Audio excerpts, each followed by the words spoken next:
Сәлем достар, YouTube'да қарапайым экономика арнасы. Біз бүгін қаржы пирамидасы туралы айтамыз. Бұл жүйенің мәнісін түсіну үшін аз ғана математикалық білім қажет.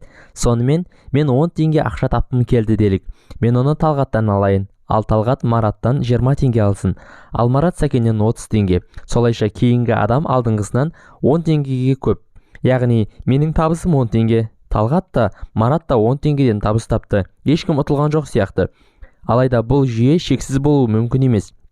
Себебі математикалық сан шексіз болғанымен, адам саны мен ақша шексіз емес. Бұл қаржы пирамидасы емес. Қаржы пирамидасы бұдан әлдеқайда күрделі жүйе. Бұл мысалды біз сізге тек материалдық жүйеде немесе біздің экономикалық ортада шексіздік болуы мүмкін еместігін түсіндіру үшін қолдандық. Сонымен пирамида деген не?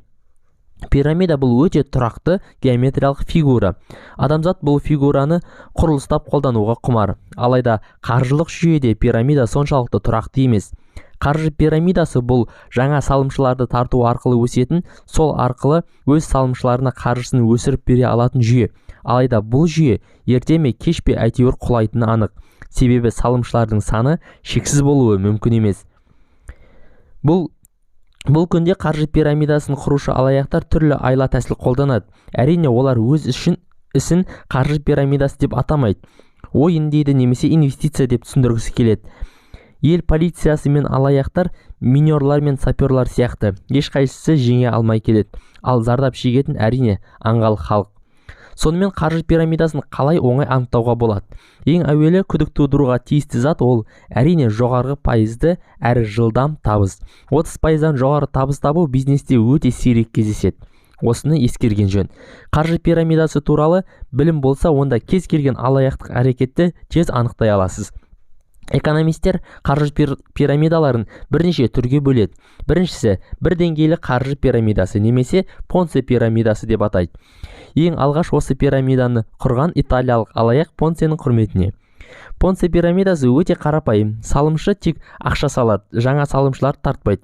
Жаңа салымшы табуды алаяқтар өз мойнына алады. Әрине алғашқы салымшылар ақшасын еселеп алады, ал кейінгілеріне ақша жетпеген кезінде ұйымдастырушылар іздерін жоғалтады. Мұндай пирамидалар 4 айдан 2 жылға дейін тұрады. Понце пирамидасының салымшыларының 80% мен 90% аралығында ақшасын жоғалтады. Яғни 10-20% ғана табыс табады деген сөз емес. Көп жағдайда алғашқы табыс тапқандар өз ақшасын сол пирамидаға қайта салады. Екінші, көп деңгейлі пирамида. Бұл жүйеде салымшы жаңа салымшы тартуы керек.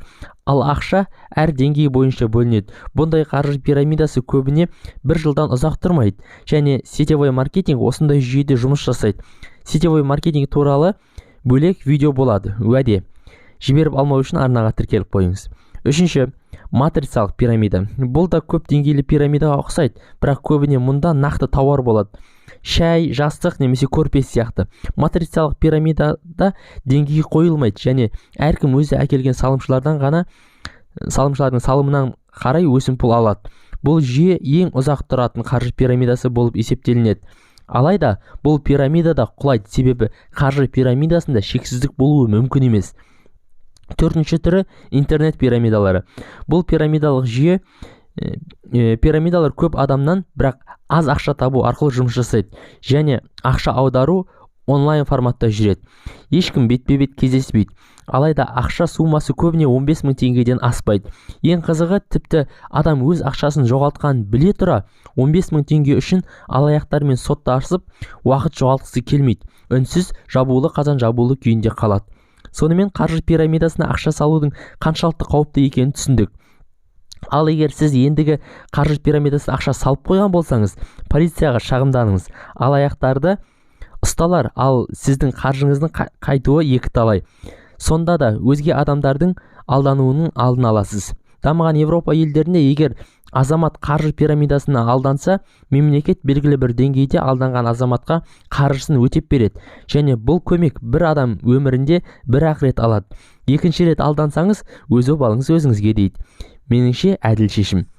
Сіз енді қаржы пирамидасы туралы мол мағлұмат алдыңыз. Бұл видеоны қаржы пирамидасын құру үшін қолданбаңыз. Бұл өте жаман идея болар еді.